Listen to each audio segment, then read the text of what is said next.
Whatever you ate today, there is a good chance a single company touched it somewhere along the way, and an even better chance you have never heard its name. It does not put its label on anything in your kitchen. It sells almost nothing directly to you. And yet it sits quietly in the vast machinery between the world's farms and the world's dinner tables, moving the raw stuff of food across the planet. It is called Cargill, and it is one of the largest privately owned companies on earth. This is a series about the companies that run the world and the rivals they left behind. Today it is Cargill, and it represents something we almost never think about. Not the brands that sell us food, but the invisible plumbing that moves food itself. The grain, the oilseeds, the meat, the raw commodities, from where they are grown to where they are needed. It is one of the most powerful businesses most people have never once considered.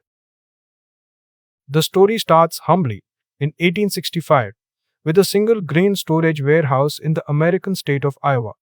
A man named William Cargill bet on a simple, unglamorous need and built a business around it.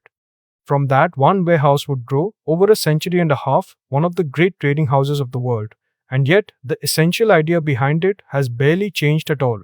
That idea is worth pausing on, because it is the whole business in miniature. Farmers grow their crops all at once, at harvest, but the world needs to eat all year round. Someone has to store the grain when it floods in, move it across great distances, and deliver it to the mill exactly when it is needed.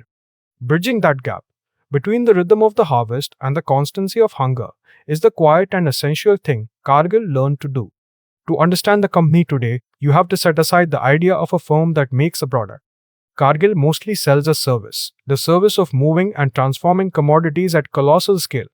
It buys grain from farmers and sells it to food companies. It ships oilseeds across oceans and crushes them into oils. It trades salt, cocoa, and sweeteners, threading raw ingredients through the arteries of the global food system. The breadth of it is genuinely hard to picture. Beyond grain and oils, Cargill has become one of the largest meat processors in the entire world and a giant supplier of animal feed and countless food ingredients you would never see or name. It is not one business, but a sprawling web of them, all sharing a single role, that of the vast intermediary standing in the middle between the growers of the world and its eaters. The scale of that intermediation is captured in a single staggering fact. Cargill routinely takes in revenue well over $100 billion a year, which has long made it one of the very largest privately held companies in the United States, and in many years, the single largest of them all. This is a giant that rivals the household name corporations in sheer size, while remaining almost invisible to the public, that its business quietly feeds. And that phrase, privately held, is the crucial one. Cargill has no shares trading on any stock exchange. For most of its very long life, it has been owned by the descendants of that one Iowa family, keeping a company of staggering size in private hands across many generations, a genuinely rare thing at this scale in the modern world. That privacy is not a small detail. It is central to what Cargill is. Because it answers to a family rather than to public shareholders. It discloses far less than a listed corporation must. There are no quarterly earnings calls, dissected by analysts, no constant public scrutiny of every move. One of the most systemically important food companies on the planet operates, by design, largely out of public view, and has done so for generations.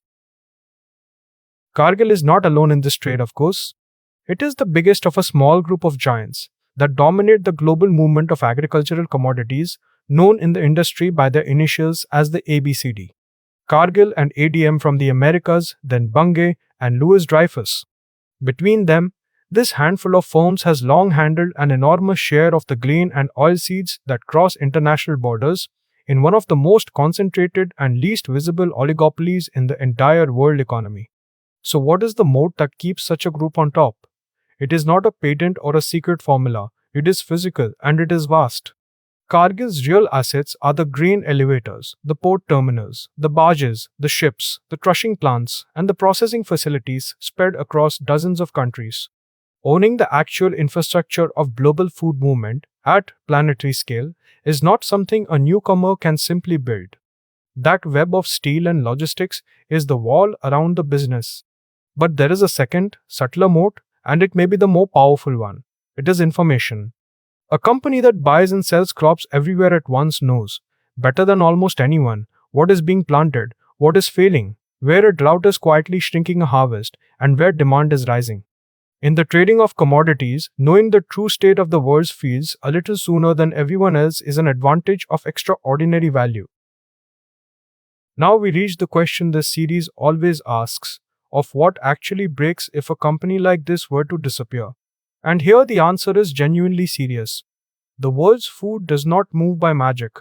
Somebody has to finance, store, ship, and balance these colossal flows, matching a bumper harvest in one hemisphere to a shortage in another.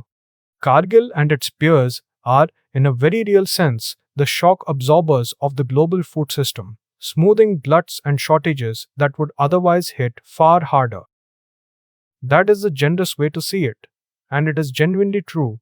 But there is a harder way to see the very same fact.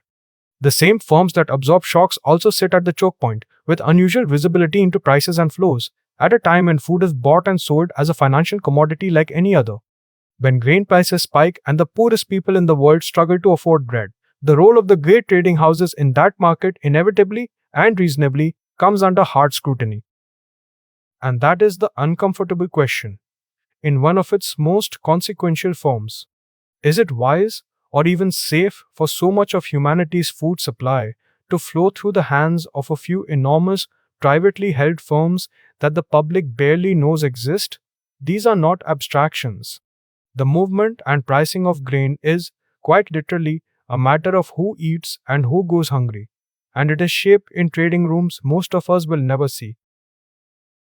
To be fair, and it must be said clearly, the flip side of that power is a genuinely important service, performed with real skill.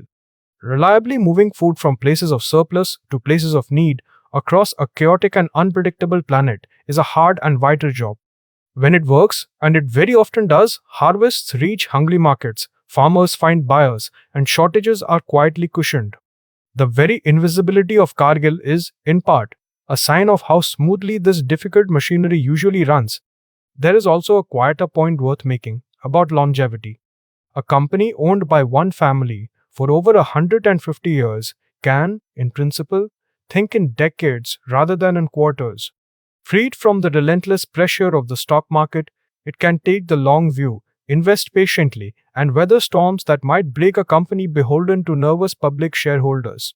That patience, the same privacy that makes it opaque, is also part of how it has endured for so astonishingly long. And so we return to where we began, with the food you ate today. Somewhere behind it, quite possibly, was a company with no brand on the shelf, no stock ticker to watch, and no name most people would recognize. Cargill is a reminder that some of the most powerful firms on earth are not the ones shouting for our attention, but the quiet intermediaries in the middle of everything, moving the raw materials of life while the rest of us never notice they are there.